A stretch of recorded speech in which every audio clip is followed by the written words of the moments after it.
आज इस वीडियो में हम त्रिकोणमिति का सवाल करेंगे।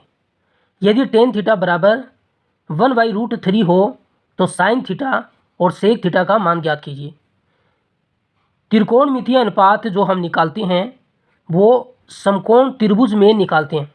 समकोण त्रिभुज उसे कहते हैं जिसका एक कोण 90 डिग्री हो। जब दो रेखाएं लंबवत हो तो यहाँ पर बनने वाला कोण 90 डिग्री होगा और 90 डिग्री के सामने वाली भुजा जो होती है वो कर्ण होती है। अब हमें यहाँ पर लंब और आधार को निकालना है। तो अगर आपको दूसरा कोण दिया हुआ हो तो उसके सामने वाली भुजा लंब होती है।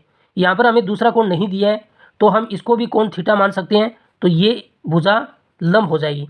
अगर इसको थीटा मानेंगे तो इसके सामने वाली भुजा ए भी लंब हो जाएगी। तो हम इसको थीटा मान लेते हैं और इसके सामने वाली भुजा ए भी लंब होगी और तीसरी भुजा जो रह गई है वो आधार होगी। फिर हमारे पास एक ट्रिक होती है लाल बटा कक्का। ये जो पहला मान होता है लंब बटा कर्ण, ये लंब बटा कर्ण जो मान है ये साइन थीटा का होता है। दूसरा जो ये मान है आधार बटा कर्ण, ये आधार बटा कर्ण कोस थीटा का मान होता है। और तीसरा जो ये मान है लंब बटा आधार, ये लंब बटा आधार टेन थीटा का मान होता है। और टेन थीटा का मान हमें 1/√3 दिया हुआ है। तो हम यहाँ से इसकी तुलना करेंगे तो लंब का मान 1 होगा, लंब का मान 1 होगा और नीचे आधार का मान √3 होगा। लेकिन हमारे पास कर्ण का मान नहीं है तो कर्ण का मान हमें निकालना होगा, क्योंकि साइन थीटा का मान लंब बटा कर्ण होता है। तो यहाँ से हमें कर्ण की ज़रूरत होगी। तो इस समकोण त्रिभुज में एक प्रमेय लगती है जिसे पाइथागोरस प्रमेय कहते हैं। प्रमेय वो होती है कर्ण का स्क्वायर बराबर आधार का स्क्वायर प्लस लंब का स्क्वायर।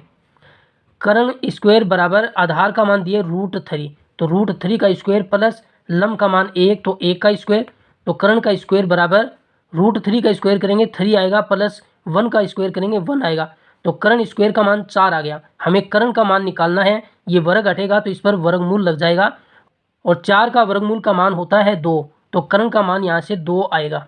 हमें साइन थीटा का मान निकालना था। लंब का मान यहाँ पर 1 है, कर्ण का मान 2 है, तो 1/2 आएगा। फिर हमें निकालना था सेक थीटा। सेक थीटा क्या होता है? कोस थीटा का उल्टा होता है। यहाँ पर देखो ये कोस थीटा का मान आधार बटा कर्ण है, तो ये कर्ण नीचे है तो ऊपर चला जाएगा, आधार ऊपर है तो नीचे आ जाएगा।